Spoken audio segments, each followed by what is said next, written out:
Hello বন্ধুরা, সকলকে স্বাগত আমার এই ছোট্ট ইউটিউব চ্যানেল ইনসাইট পালসে। আজকের ক্লাসে আমরা 22শে জুনের বেশ কিছু গুরুত্বপূর্ণ কারেন্ট অ্যাফেয়ার্স দেখব। আগের দিনের 39 নম্বর কোশ্চেন পর্যন্ত কন্টিনিউ করেছি। আজকে 40 নম্বর প্রশ্ন থেকে কিন্তু শুরু করব এবং তোমাদের গত দিনের হোমওয়ার্কের প্রশ্নের উত্তরও জানিয়ে দেওয়া হবে। চলো আজকে শুরু করি। আজকের প্রথম প্রশ্ন 40 নম্বর প্রশ্ন, World Economic Forum energy transition index 2025-এ ভারতের স্থান কত? ওয়ার্ল্ড ইকোনমিক ফোরাম 2025-এ ভারতের স্থান কিন্তু 71, 71তম।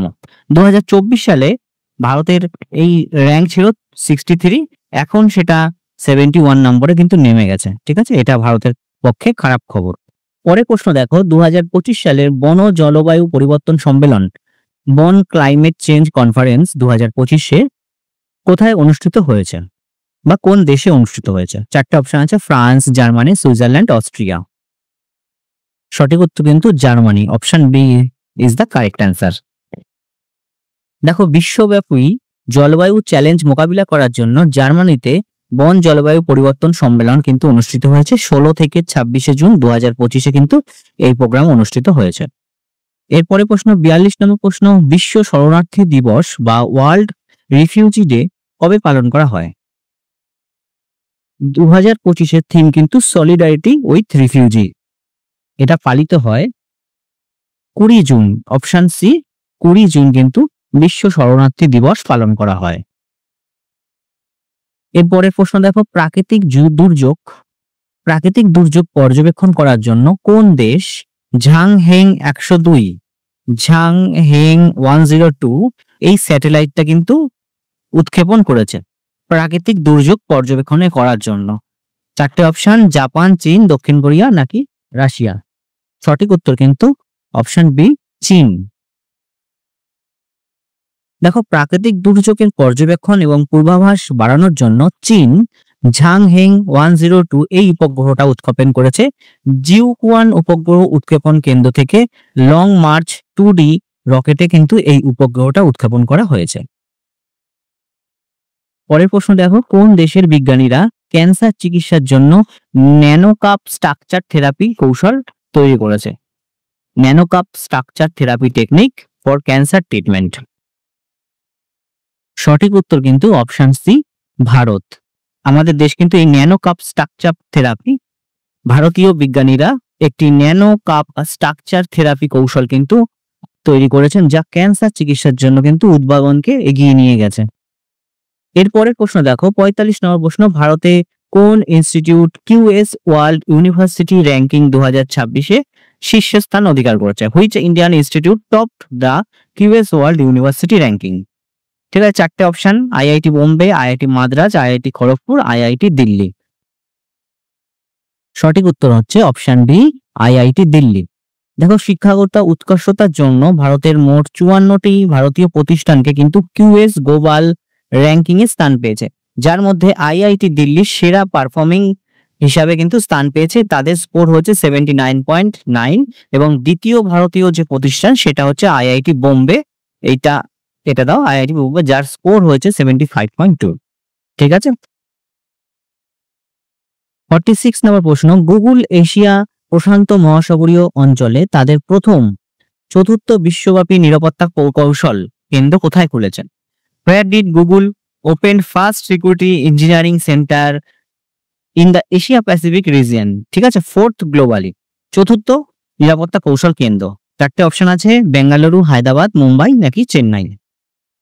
দেখো, সঠিক উত্তর কিন্তু হায়দ্রাবাদে কিন্তু গুগল তাদের চতুর্থ নিরাপত্তা প্রকৌশল কেন্দ্র কিন্তু খুলেছে।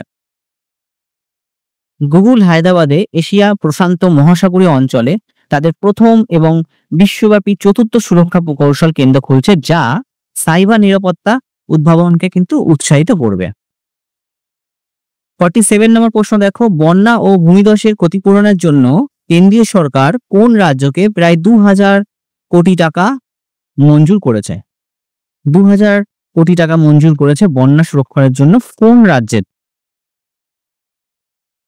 সঠিক উত্তর হবে অপশন সি, হিমাচল প্রদেশ। হিমাচল প্রদেশের পুনরুদ্ধারের জন্য কেন্দ্রীয় সরকার প্রায় 2000 কোটি টাকা কিন্তু অনুমোদন করেছে। আমরা বেশ কিছু ইনফরমেশন হিমাচল প্রদেশ সম্পর্কে দেখে নিই। হিমাচল প্রদেশের রাজধানী, শীতকালীন রাজধানী ধর্মশালা আর গ্রীষ্মকালীন রাজধানী সিমলা। মুখ্যমন্ত্রী সুখবিন্দর সিং, রাজ্যপাল শিব প্রতাপ শুক্লা, উপমুখ্যমন্ত্রী রয়েছেন মুকেশ অগ্নিহোত্রী। প্রতিষ্ঠা দিবস 25শে জানুয়ারি। প্রচলিত নৃত্য হচ্ছে মঞ্জুরা, গিদ্দা, পারহাউন, কায়েঙ্গা ইত্যাদি নৃত্য কিন্তু হরিয়ানায় প্রচলিত নৃত্য। উৎসবের মধ্যে পালন করা হয় নবরাত্র, বৈশাখী, হরিয়ালি, রাখি, দশেরা, দিওয়ালি, শিবরাত্রি, লোহরি ইত্যাদি। ন্যাশনাল পার্ক কি কি দেখা যায়? ন্যাশনাল পার্ক দেখা যায় great Himalayan national park, Pin valley national park, Khirganga national park. ঠিক আছে, কারেন্ট অ্যাফেয়ার্স থেকে বেশ কিছু গুরুত্বপূর্ণ ইনফরমেশন দেখে নাও। ইন্দিরা গান্ধী সুখ শিক্ষা যোজনা চালু করেছে হিমাচল প্রদেশ। হাইকোর্টের প্রধান বিচারপতি নিযুক্ত হয়েছে GS সান্ধওয়ালা, এটা হচ্ছে হিমাচল প্রদেশের প্রধান বিচারপতি।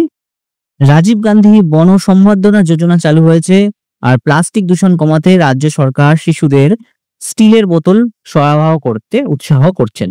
এটা হচ্ছে আমাদের হিমাচল প্রদেশ সম্পর্কে যতগুলো কারেন্ট অ্যাফেয়ার্স, কিছু পয়েন্ট তোমাদের দিয়ে দিলাম। এরপরে 48 নম্বর প্রশ্ন দেখো, ইন্টারন্যাশনাল রিলিজিয়ান ফ্রিডম সামিট 2025 কোন শহরে অনুষ্ঠিত হয়েছে? ইন্টারন্যাশনাল রিলিজিয়াস ফ্রিডম সামিট 2025 কোন শহরে অনুষ্ঠিত হয়েছে? সঠিক উত্তর অপশন সি, নাইরোবি। বিশ্বব্যাপী ধর্মীয় সহনশীলতা বৃদ্ধির জন্য আন্তর্জাতিক ধর্মীয় স্বাধীনতা শীর্ষ সম্মেলন কেনিয়ার নাইরোবিতে কিন্তু 17 জুন 2025 অনুষ্ঠিত হয়েছে।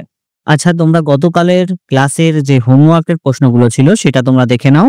দেখো, আগের দিনের হোমওয়ার্কের উত্তর ছিল 37 নম্বর প্রশ্ন ছিল বেঙ্গালুরুতে চাণক্য বিশ্ববিদ্যালয়ের চ্যান্সেলর হিসেবে কে নিযুক্ত হয়েছেন? সঠিক উত্তর হবে এস সোমনাথ। প্রণতি নায়ক এশিয়ান জিমন্যাস্টিক চ্যাম্পিয়নশিপে কোন পদক জিতেছেন? তিনি ব্রোঞ্জ পদক জিতেছেন।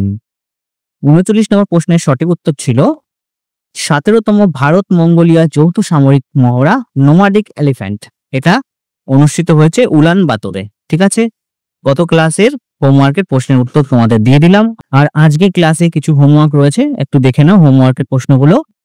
তোমাদের 49, 50 এবং 51 এই তিনটে প্রশ্ন কিন্তু হোমওয়ার্ক থাকছে। 49 নম্বর প্রশ্ন, 2025 সালে ফিফা ক্লাব বিশ্বকাপ কোথায় অনুষ্ঠিত হবে? তোমরা কমেন্টে দাগ নম্বর দিয়ে অ্যান্সার জানাবে। 50 নম্বর প্রশ্ন, ভারতের জন্য মেটার নতুন ম্যানেজিং ডিরেক্টর হিসেবে কাকে নিযুক্ত করা হয়েছে? আর 51 কোশ্চেন হচ্ছে ব্রিটেনের গোয়েন্দা সংস্থার MI6 এর প্রথম মহিলা প্রধান কে নিযুক্ত হয়েছেন? তোমরা কমেন্টে দাগ নম্বর দিয়ে অ্যান্সার জানাবে এবং যারা সঠিক উত্তর দেবে প্রত্যেকের নাম পরের দিনের ভিডিওতে কিন্তু প্রকাশ করা হবে। চলো এখানে শেষ করছি। ক্লাসটি কেমন লাগলো কমেন্টে জানাবে, ভালো লাগলে অবশ্যই লাইক করবে এবং সাবস্ক্রাইব করে আমার চ্যানেলের সাথে যুক্ত হবে। সবাই ভালো থেকো, ধন্যবাদ।